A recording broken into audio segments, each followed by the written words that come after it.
यहाँ पर इकट्ठे हुए हैं, हम लोगों को यह बात थोड़ा सा विचार करके फिर आगे बढ़ाना होगा। आज पूरे देश में 85% समाज आंदोलित हो चुका है। आप जिस शहर को देखिए वहाँ पर जो है प्रोटेस्ट हो रहे हैं। अभी भारत बंद भी होने वाला है। सवाल ये नहीं कि क्या होने वाला है, लेकिन आप एक बार विचार करिए कि अगर ये सब कुछ हो जाता है और हम लोग कामयाब हो जाते हैं और वो लोग जेल के अंदर में चले भी जाते हैं, तो क्या उन लोगों को 10 साल 15 साल मुकदमा होने के बाद उनको क्या हुआ क्या नहीं हुआ इसका पता लगाने के लिए कोई जाता है क्या? सच्चाई ये है कि तमाम जो है दंगे हुए हैं और वो बरी हो जाते हैं। सीरियल ब्लास्ट हुआ, लाखों लाखों लोगों को इन लोगों ने मारा और वो सारे सारे लोग बरी हो जाते हैं लास्ट में। आप लोगों को इस बात को विचार करना होगा। हम 85% लोग हैं और इस देश के असल मूल निवासी लोग हैं। छटाक भर 3.5% वाले लोगों से अपने बच्चियों के, अपने लोगों के इज्जत आबरू और जान की हिफाजत के लिए हम उनसे न्याय मांगे 3.5% वालों से, 85% के लोगों से, यही हमारे लिए सर्वनाश है। वो कौन होते हैं हमको न्याय देने वाले? बल्कि आपको इस सक्षम बनना होगा और आप उनके साथ न्याय करें, इस लायक बनना होगा। इसके लिए आप लोगों को ताकत जुटानी होगी। आप लोग कब तक पिटते रहेंगे? कब तक?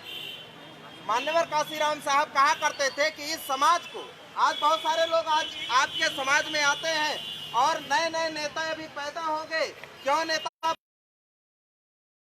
1932 को डॉक्टर बाबा अम्बेडकर ने पूना पैक्ट के करार के बाद कहा कि आज के बाद आपके समाज में जो नेता पैदा होंगे, शकल से वो नेता होंगे लेकिन वो लाल नहीं दलाल होंगे, और वो आपके बीच में आएंगे और तमाम प्रकार के नेता इस तरह से कहेंगे कि हम इस देश के, इस समाज के ऊपर अन्याय अत्याचार होने नहीं देंगे। ऐसा बोलेंगे। अरे खाली एक बार बोलेगा तो बचा सकता है क्या? पूरे भारत की आवाम को बचा सकता है? काशीराम साहब को बहुत सारे जो है कार्यकर्ताओं ने पूछा, जो है थाने का घेराव कर लेते हैं और वहां पर लड़ाई लड़ते हैं। आप इतना बड़ा संगठन पूरे देश में चला रहे हैं, आप इन सब बातों पर क्यों नहीं बोलते हैं?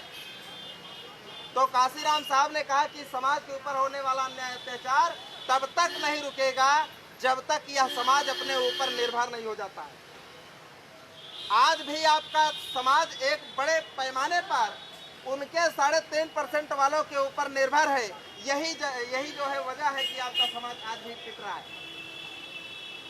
तो इस समाज को अपने पैरों पर खड़ा होना होगा और आप लोगों को ध्यान ये रखना होगा कि आप काशीराम साहब को अगर फॉलो करते हैं तो आप उनको देखिए, तो उन्होंने कहा था कि दुश्मनों को दुश्मनी करने का खुला छूट दिया जाए और उनका सर कुचलने के लिए समाज को तैयार किया जाए। अब मुस्लिम लोगों को मारने के लिए बैकवर्ड कोई मिल नहीं रहा है आरएसएस वालों को। आप अगर गौर कर रहे हैं तो मुसलमानों को मारने के लिए, चाहे शाहीन बाग का मामला हो, चाहे जहां का भी मामला हो, बाम सेफ जो काम आज तक किया है उसका एक परिणाम रहा है। इस कदर जागृति ला दिया है कि आज जो है बैकवर्ड एससी और एसटी के लोग जो है भाईचारा इस कदर गठित हो चुका है, इस तरह से कायम हो चुका है कि अब उनको नहीं मिल रहा है तो खुद ब्राह्मणों को आकर के मुसलमानों को मारना पड़ रहा है। आज ब्राह्मणों को पहली बार जो है खुल करके आना पड़ रहा है आरएसएस बजरंग दल के। इनके बाद जो है एससी और एसटी का, ओबीसी का, वो लोग डायरेक्ट जो है खुल करके अब करने लगे हैं। तो मान्यवर काशीराम साहब जो कहा करते थे कि ये वैसा नाग है जो बिल में छुपा रहता है और अपने चेले चपाटों को भेज करके जो है टसवाता है, और अब क्या है कि बाम सेफ ने उसके बिल में पानी इस कदर डाल दिया है कि वो नागराज अब खुद जो है निकल के बाहर आ रहे हैं और उनका सर कुचलने के लिए समाज को तैयार कर डालो। आप इससे ज्यादा जो है प्रोटेस्ट कब तक करते रहेंगे? समाज को हम लोग यहाँ पर अपनी ऊर्जा लगाएंगे, लेकिन इससे कहीं ज्यादा ऊर्जा हम समाज को लगाने के लिए तैयार आप लोग बनेंगे। अपने समाज को जागृत करने के लिए रेगुलर अपने समाज को जागृत करने के लिए गांव में जाना होगा आपको, यही होगी। नहीं तो आप आज जो है हाथरस का कांड हुआ है, आज बलरामपुर का कांड हुआ है, कल जो है ऐसे पूरे देश में भी अभी ये घटनाएं और बढ़ेंगी।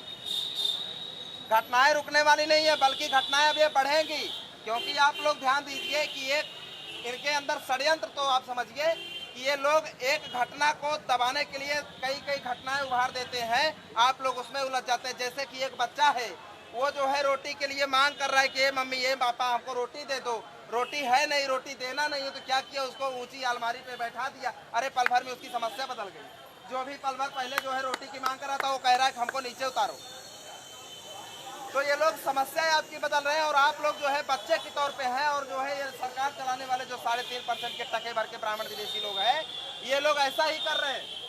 आप अभी देखिए तो देश के जो है तमाम संपत्तियों को ये लोग बेच रहे थे, उसके खिलाफ आवाज उठी, तब तक बेरोजगारों की जो है मामला उठ गया। बेरोजगारों का ट्रेंड कर ही रहा था मामला, तभी तक जो है देखिए आपके देव जी भाई महेश्वरी जी की हत्या हो जाती। बाम से के आरटी से जो लीगल सेल है हमारा, उसके जो है प्रदेश अध्यक्ष जी की हत्या होती है। उसमें गुजरात बंद होने के बाद पूरे देश में जनता आंदोलित हो रही थी। बाम सेब को जो है संवेदन क्या बोलते हैं, सहानुभूति मिल रही थी, सिंपैथी मिल रही थी और बामसेब सशक्त हो रहा था। और इनका मुंहतोड़ जवाब देने के लिए हम लोग तैयारी कर रहे थे। और तैसे इन्होंने समस्या बदल दी और जो है अभी बलात्कार करना शुरू कर दिया, जीव काटी जानी शुरू हो गई, तमाम बातें। आप ये भी ध्यान रखिए कि ये फूलन देवी को बलात्कार करके छोड़ दिए थे, उसने 22 ठाकुरों को खड़ा करके मार दिया गोली। ये लोग फूलन देवी से डर गए कि कहीं समाज में कोई बिटिया ऐसा ना हो कि वो फूलन देवी बन जाए और जो है मार डाले। इसलिए ये लोग हर घटना से सबक लेते हैं। आप लोगों को बस इतना ही करना होगा कि आप यहाँ पर जितनी ऊर्जा लगाते हो उससे ज़्यादा ऊर्जा समाज को तैयार करने में लगा दीजिए। मित्रों, आपका समाज जिस दिन तैयार हो जाएगा, 3.5% वालों का जवाब देने के लिए 85% वाले एक साथ खड़े अगर हो गए, लड़ने की जरूरत नहीं पड़ेगी, खड़े हो गए, लड़ाई खत्म हो जाएगी।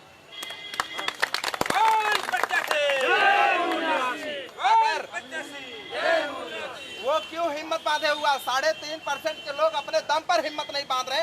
हमारे बैकवर्ड भाइयों का साथ सहयोग लेकर के, हमारे एससी साथियों का साथ लेकर के, चमचो दलालों का साथ लेकर के, उन लोगों के दम पर जो है ये लोग ताकत बढ़ रहे हैं कि जब आप लोगों से भिड़ाना होगा तो ब्राह्मण नहीं आएगा, उन्हीं लोगों से भिड़ा देगा। बजरंग दल में अरे तब भी हमारे लोगों का साथ सहयोग लिया और जो है आज़ादी के पीरियड में हमारे लोगों का साथ सहयोग लेकर के अंग्रेजों को भगाया और इन लोगों ने कब्जा कर लिया। और जो राम का जो है लिखित दस्तावेज जो बताते हैं लोग, उसमें जो है वो है कि काल्पनिक है, लेकिन उनकी तरफ से लड़ने वाले जो लोग थे हमारे लोग, उनको बानरी सेना घोषित कर दिया। तो आप हमारे जो लोग उधर लगे हुए हैं, उन लोगों की ताकत पर ये लोग जो है हिम्मत बढ़ते हैं। तो आप लोगों को करना ये है कि जो लोग उनके साथ लगे हुए हैं, आपको ये जान करके ताज्जुब होगा कि आज तक बामसेब का एक भी कार्यकर्ता आरएसएस के लोगों ने खरीद नहीं पाया, लेकिन आरएसएस के बहुत सारे बड़े बड़े कार्यकर्ता टूट करके जो है बैकवर्ड समाज के बामसेब में आ रहे हैं। ये आपकी जीत है। तो इसका एक कारण है, और कारण ये है कि जो लोग गलती से ब्राह्मणों के साथ में जो है लगे हुए हैं, वो जानबूझ करके नहीं, समझदारी से नहीं, अनजाने में लगे हुए हैं। उनको जो अनजाने में गलत लोगों का साथ दे रहे हैं, उनको समझा करके सुधारा जा सकता है। तो ये हम लोग कर रहे हैं लगातार। अब इस देश के अंदर में हम लोग बड़ी संख्या में तैयारी करने जा रहे हैं। और ये जो आपको बोला जा रहा था कि 2024 तक हम लोग आज़ादी हासिल करेंगे, दुश्मन आपको टाइम देने वाला नहीं है। क्या लगता है दुश्मन आपको टाइम देगा? नहीं, दुश्मनों ने आपके लोगों के ऊपर लड़ाई थोप दिया है। इस देश के अंदर में जंग होना निश्चित हो गया है, और ये जंग आपकी मर्जी से नहीं, आरएसएस और ब्राह्मण लोगों के मर्जी से होने वाला है। उन लोगों ने अपनी मर्जी आपके ऊपर थोप दिया है। आप चाहेंगे तो भी, नहीं चाहेंगे तो भी जंग आपको लड़ना ही होगा। आपके चाहने ना चाहने पर नहीं होगा,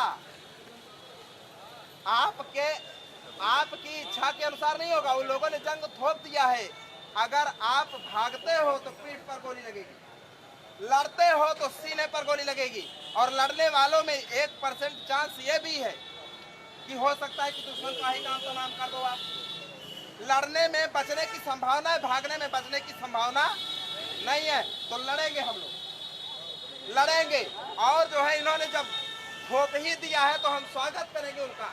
और ये बहुत अच्छी बात है, हम लोग आज साल से जो है समाज को जगा रहे हैं, लेकिन इनकी नींद नहीं खुल रही थी। अभी जितना अच्छे से मोदी जी ने जगा दिया है, इतना अच्छा तो हम जगा के नहीं जगा पाए। जिनको समझाने में सालों लग गए, जिनको समझाने में मामन में इस्लाम की उम्र लग गई, ऐसे कुंभकर्ण के बाप बने समाज को जगाने में मोदी जी ने केवल 7 साल में समझा दिया। ये भी हमारी जीत है।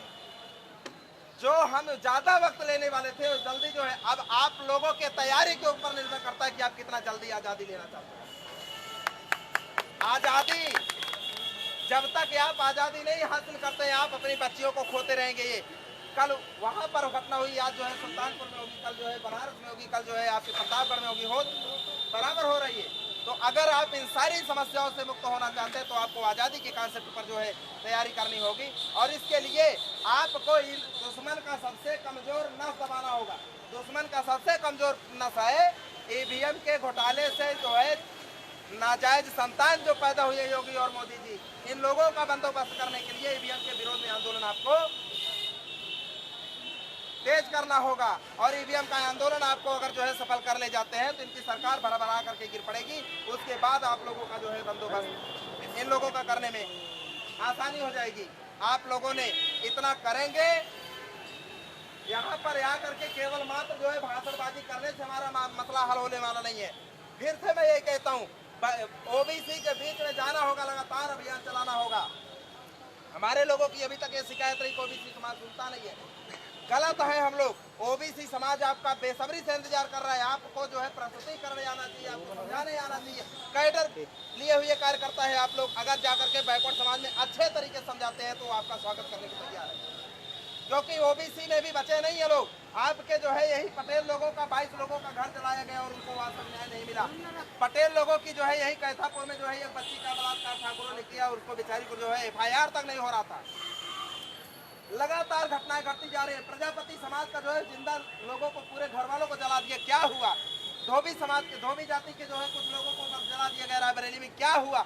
लगातार हम अपने लोगों को खोते चले जा रहे हैं। ध्यान रखना, एक आदमी को जो है अमेरिका के लोगों ने खोना मंजूर नहीं किया, मुनासिब नहीं समझा। एक आदमी को मारा गया, पूरे अमेरिका की जनता जो है सड़क पर उतर आई और जो है नतीजा क्या हुआ कि दुनिया का सबसे बड़ा सम्राट बना फिर रहा। डोनाल्ड ट्रंप बंकर में जाकर के छुपना पड़ा। इस दुनिया के अंदर में आप लोग अगर इस बात को सोच करके जो है भय खाते होंगे, आपका समाज भयभीत है कि उनके पास सत्ता है। बेशक उनके पास सत्ता की ताकत है, लेकिन हमारे पास जनशक्ति की ताकत है। और लोकतंत्र में सबसे बड़ी अगर कोई पावर है तो सत्ता की शक्ति नहीं है, बल्कि लोकतंत्र में जनता की जो शक्ति होती है वो सबसे बड़ी होती है। जनता की शक्ति जब उमड़ पड़ी अमेरिका में तो जो है वो जो डोनाल्ड ट्रंप है वो कह रहा था कि गोली मार दो इन लोगों को, तो उस मिलिट्री के लोगों ने कहा कि जनता को गोली मारने का हमें जो है शूट एंड साइड का आर्डर नहीं है। संविधान को बचाने के लिए, जनता को बचाने के लिए अगर राष्ट्रपति जी अगर आपको गोली मारनी पड़ जाए तो हम गुरेज नहीं करेंगे, आपको मार देंगे। तो ये बात आप लोगों को समझना होगा, जनता की शक्ति सबसे बड़ी शक्ति है और ये जनता की शक्ति इतने लोगों से नहीं बनेगी। समाज को तैयार करिए और समाज जब तैयार हो जाए तो इनका बंदोबस्त करने में आसानी होगी। 3.5% यूएसए विदेशी लोगों से आप लोग न्याय मांगना बंद कर दिए। अपने समाज को तैयार करिए और अपना अन्याय आप अपना न्याय खुद स्थापित करिए। इसी के साथ में आप लोगों ने सुना। आभार, धन्यवाद।